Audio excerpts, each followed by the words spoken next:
Buenas tardes. Continuamos con el cubrimiento del tercer simposio Vallecaucano de Reumatología.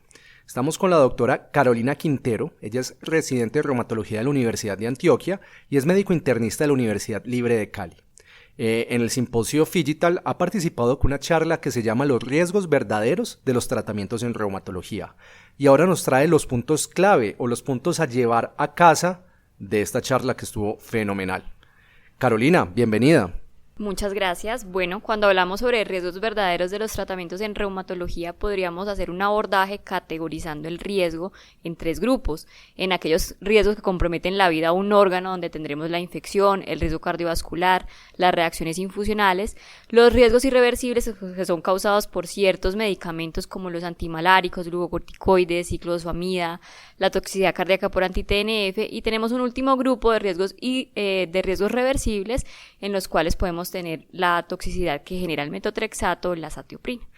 Con el fin de destacar unos puntos en particular, vamos a hablar sobre la infección hereditaria de glucocorticoides. Sabemos que la infección va a ser más prevalente en este grupo de pacientes que utilizan crónicamente esos medicamentos, principalmente neumonía hasta 6 veces más que la población general, y que a pesar de que es un efecto dosis dependiente, incluso con dosis tan bajas como 5 miligramos de prednisolona, hay un incremento en el riesgo de infección bacteriana grave de hasta 1.8.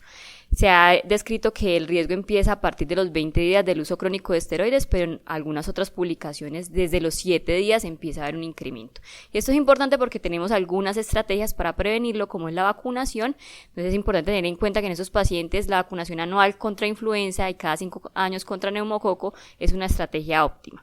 Y el otro punto a tener en cuenta con respecto a las infecciones es que siempre que tengamos pacientes con enfermedades autoinmunes que están cursando con una enfermedad activa infecciosa que está en tratamiento antibiótico, requieren una reducción del tratamiento con esteroide a una dosis de estrés de prednisolona de 15 a 20 miligramos.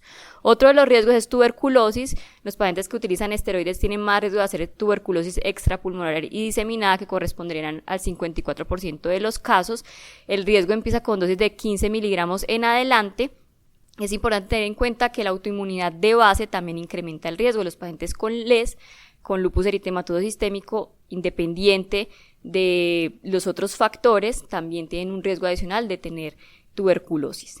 El otro germen es Pneumocystis jirovecii. Sabemos que las pacientes con enfermedades autoinmunes tienen un aumento del riesgo y se ha generado una hipótesis que es acerca de que esos pacientes tienen un aumento en la colonización con respecto a la población general.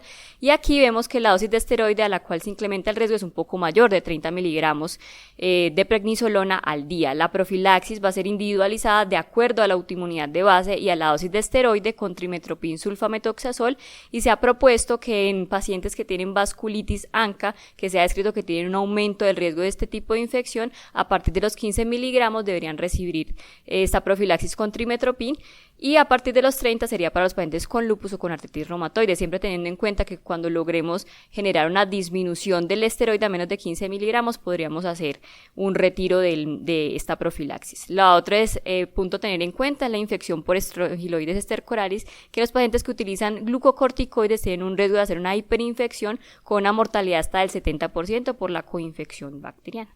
Entonces, siempre que vamos a realizar pulsos de esteroide o a colocar dosis altas de esteroide en los pacientes, debemos de hacer una profilaxis con ivermectina 200 microgramos por kilo, dosis única, teniendo en cuenta que máximo se da una dosis de 50 gotas. El otro mensaje clave es rituximab y reactivación del virus de hepatitis B. Entonces, siempre antes de iniciar rituximab debemos de pedir al paciente un antígeno de superficie, un anticuerpo contra el antígeno de superficie y un anticuerpo contra el core. Si el paciente tiene una infección crónica, ese paciente antes de rituximab debe recibir una profilaxis con antivirales de tercera generación, lo mismo que si el paciente tiene una infección resuelta y tiene una carga viral para hepatitis B positiva. Los anti-TNF también aumentan el riesgo de infección hasta 1.7 veces, y de estas una de las más importantes es tuberculosis. Se ha descrito en algunos estudios que puede ser hasta 18 veces mayor el riesgo con respecto a la población general, y cuando se han evaluado diferentes anti-TNF, al parecer certolizumab y los pacientes que tienen adalimumab son los que tienen mayor riesgo. Entonces, siempre en la prevención o en la gestión del riesgo de pacientes que van a ir anti-TNF debemos incluir PPD y radiografía de tórax. Siempre que tengamos los criterios de tuberculosis latente, pues tienen que recibir una profilaxis con isoniazida diaria por 6 meses. para evitar pues una reactivación. El riesgo cardiovascular y los glucocorticoides, el mensaje más clave es que incluso dosis tan bajas de prednisolona como 5 miligramos incrementan el riesgo a pesar de que haya una corta exposición. Se ha visto que la probabilidad acumulada de tener un evento cardiovascular al año con una dosis de 5 miligramos es de 3.8% y a 10 años es del 33%. También va a haber un efecto dependiente de dosis con respecto a fibrilación auricular y falla cardíaca, más dosis más riesgo, y los pacientes que tienen lupus y arteritis de células gigantes son los que están más propensos también por toda la acción proaterogénica. En cuanto a los riesgos irreversibles, recordar que los antimaláricos se acumulan en la capa pigmentaria de la retina y pueden inducir maculopatía. A 5 años el 7.5% de los pacientes la van a presentar y a 20 años el 20%. Los factores de riesgo para que un paciente con antimalárico haga una maculopatía es la dosis. Si tenemos dosis de hidroxicloroquina más de 5 miligramos por kilo o de cloroquina más de 2.3 miligramos, tener una duración de más de 5 años, enfermedad renal crónica, otros medicamentos que afecten la mácula o una enfermedad macular de base, va a incrementar el riesgo. Entonces, como esos pacientes son en esencia asintomáticos, se debe hacer un tamizaje antes de iniciar el antimalárico con una valoración por oftalmología para que en el fondo de ojo me evalúen la mácula. Si esta está indemne, yo le puedo dar el antimalárico y alrededor de los 5 años de uso empiezo nuevamente un tamizaje por oftalmología anual. Si el paciente tiene otros factores de riesgo, puede empezarlo antes de 5 años y todo esto para evitar la maculopatía grave, que es lo que vemos como imagen de ojo de buey en el fondo de ojo, porque se genera una despigmentación del epitelio pigmentario parafoveal y eso pues va a generar una pérdida de la agudeza visual importante. También los antimaláricos se acumulan en la piel, más la cloroquina que la hidroxicloroquina, y lo más característico es tener una pigmentación grisácea, sobre todo en la cara anterior de las piernas.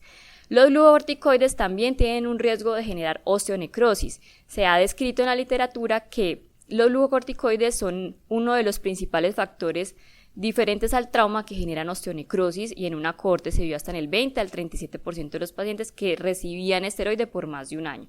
Los factores que más se asocian a presentar una osteonecrosis es que de base tengan un lupus eritematoso sistémico, sean hombres y tengan una dosis acumulada de glucocorticoides de más de 2 gramos de prednisolona.